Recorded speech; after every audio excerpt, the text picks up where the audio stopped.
So what's going on, guys?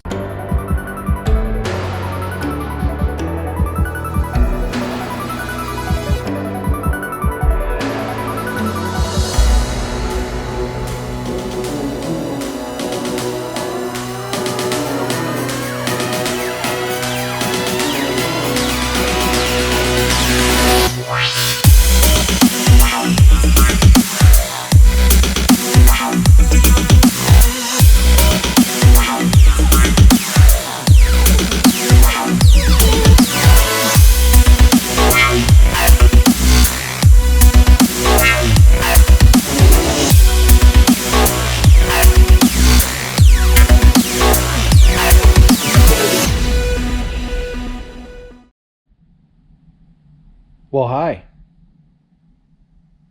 This is going to be like 2 videos in a row. Don't know what to do with myself, but as I said in the last video, we are working on Mike's Soarer.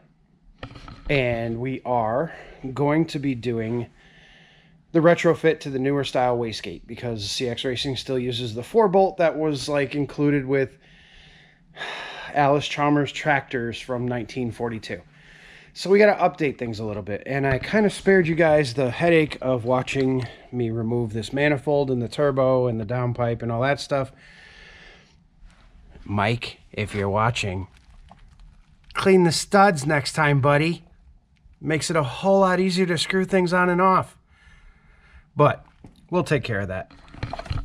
Ow, ow. Turn the light off. Okay. So, yeah, I spared you the agony of me going up and down and up and down, up and down a million times to get the manifold off. Only took about 20 minutes, half an hour to get everything apart. But what we're going to be doing is, this is the Tile 44 replica, and this is what we're going to be using. Now, a lot of guys use these on their 1Js and 2Js and 6Js and whatever else. They're pretty cheap. You find them on eBay, you know, versus where a real tile is super expensive. But anyway, they've proven to be pretty reliable. So in going with the CX Racing setup, the replica tile, everything should be totally fine. I don't see an issue with it. But the problem that we have is, again, this guy right here. This flange is a 4-bolt flange. And you guys, I'm sure, if you saw either Jimmy's or Mike's videos or whatever, you saw how gnarly that wastegate looks. I mean, it literally looks like a Cummins starter, but it's nasty. So we got to chop this guy off of there, and then we have this V-band that needs to go in its place. So we're going to go ahead and chop this. We're actually going to chop it back a little bit further. We'll probably chop it back about here. We'll gain an inch just to clear these. And by gaining that inch, the downpipe actually comes down off of here in the turbo. And you'll see that once we get everything together. But it comes down this way, and it comes down right here. And so the downpipe being right here, that gigantic wastegate that this came with, it doesn't fit. It smashes the downpipe. It does all kinds of weird stuff, so we got to get rid of it. So we're going to go ahead right now and... So now that we got that chopped off of there, the little camera magic, we need to get that out of the way. And we're going to have to weld that on there. So I'm going to set you guys up.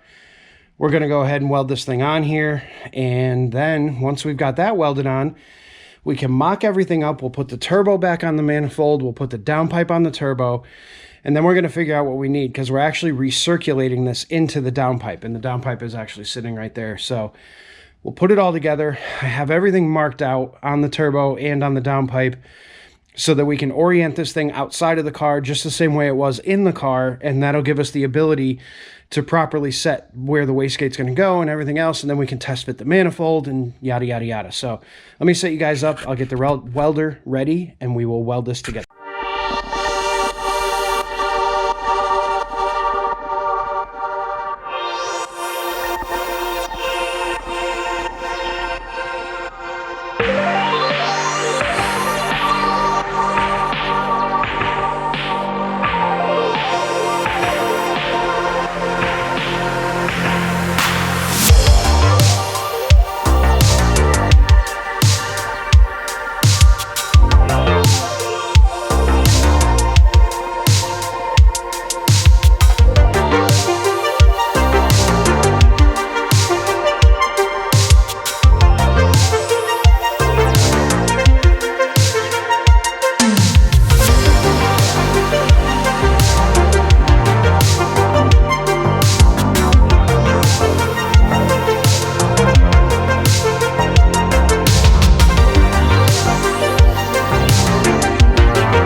there's everything lined up, mocked up.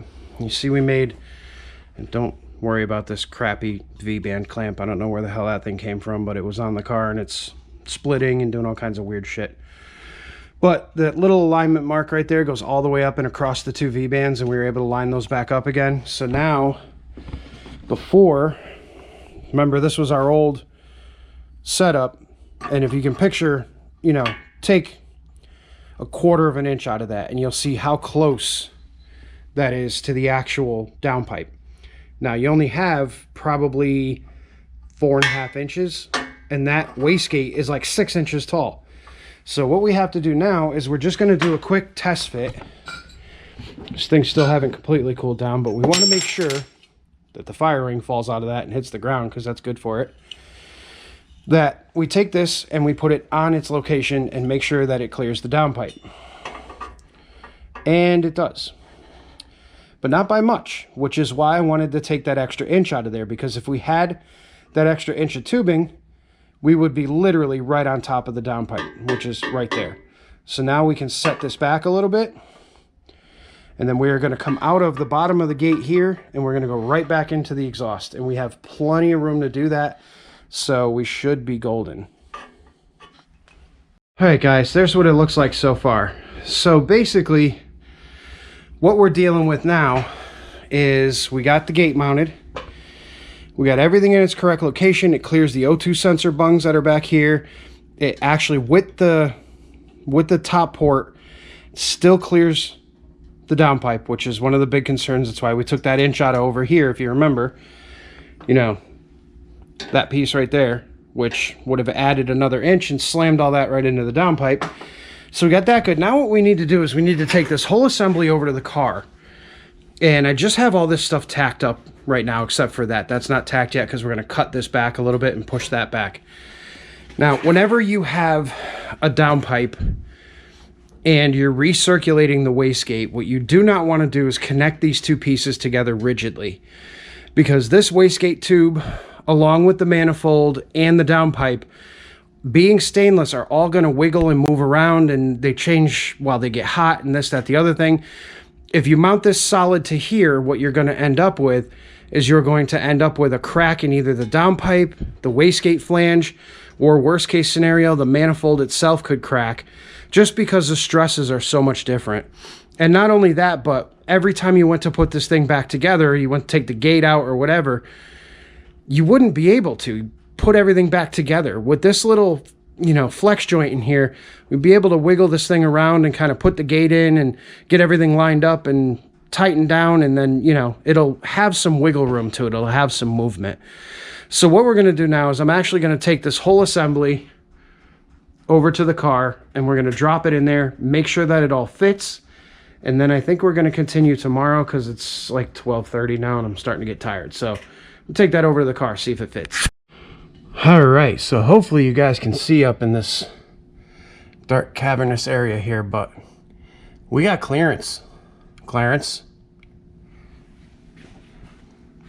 Like I said, we still haven't done that yet. I wanted to make sure before we committed to cutting a hole in this pipe that we had clearance to this cross member.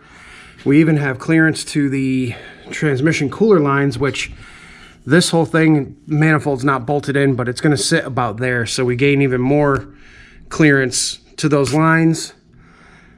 Everything we want to do is going to be 100% the way we want it, so we're good. So now all we got to do is pull this thing back out. I got to weld up that joint right there, and then we have to make this section right here, which will flow nicely into this pipe. And little word of wisdom, you want the gases from the wastegate to not be fighting the exhaust pressure. So you don't ever want to run this at a 90 degree into a piece of pipe. Or do you want to push it back towards the direction of flow? You always want it coming out the direction of flow. And having that is going to help with the scavenging from the wastegate, and it'll help boost spikes and overboosting and boost creep and all that other stuff. So we'll make a nice sweeper that comes down into here, and we'll be able to evacuate the wastegate gases pretty quickly. All right, so now that we've got the main elbow all welded up, we got the flange on, we got the bellows on, what we need to do now is we actually have to make the piece. And if I drop this, I'm sorry, but it's hot. We've got to make the piece that goes right here. Piece that goes in between. It's going to be a short little piece, but it'll come off of here and then it's going to be contoured to that. I'm going to do all that off camera because that is actually not fun. And then once we get that all done, we get it all cut, tacked in and everything else, I'll bring you guys back to take a look at it. With a 3-inch hole saw in the mill, right here, a little bit of angle grinder, and some fine massaging, we have that. So now, that fits nicely into there. All we gotta do is weld that up completely. We'll take this off and we'll weld that up. And then we're gonna take the downpipe and we have to actually cut the hole, which I don't know if you could see it, but I marked it with a Sharpie. We'll cut the hole in the downpipe and then we'll put this whole assembly back together, tack this in, and then we can pull the downpipe along with the wastegate, and we should have some repeatability when it comes time to putting all this back together. And with this bellows, we do get a little bit of movement up in here, and the bellows is far enough away from here that we will have both in and out as well as side to side movement. So putting this thing back in while it's in the car, you know, whatever else to put the downpipe back on, should be no problem whatsoever. So I'm gonna go ahead and pull this and weld it fully, cut the hole in the downpipe, and then we'll show you what it looks like pretty much completed. Sorry for the light, this thing's always on. All right, so I spared you guys the pain and agony of me putting the manifold back in the car. It's not fun, but while we had it apart, I literally took a rotary burr, a carbide burr, and cleaned out all the holes, so that the bolt holes, so that it fits better on the engine.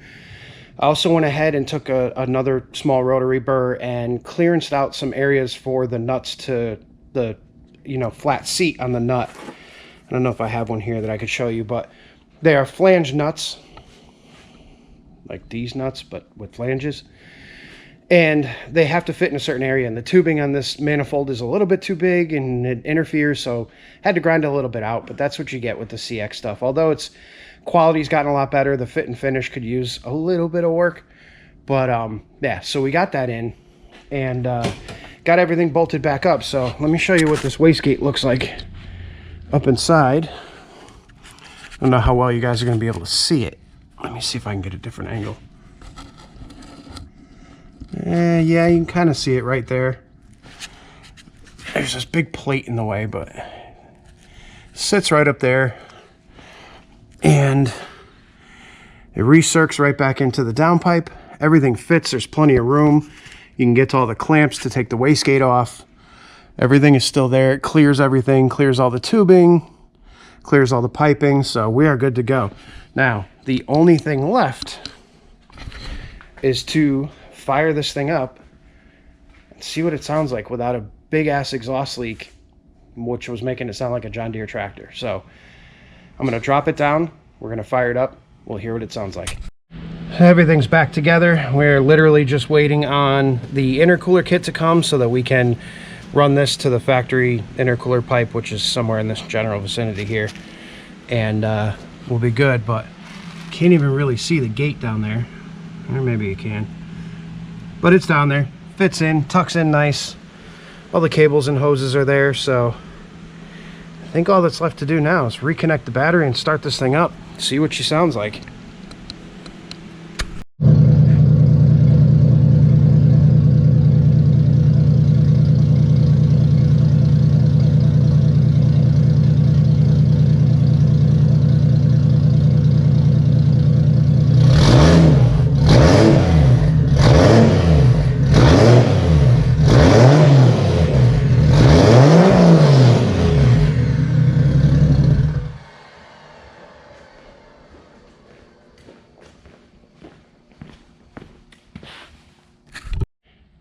All right, guys, so that's pretty much it for now for the Soarer.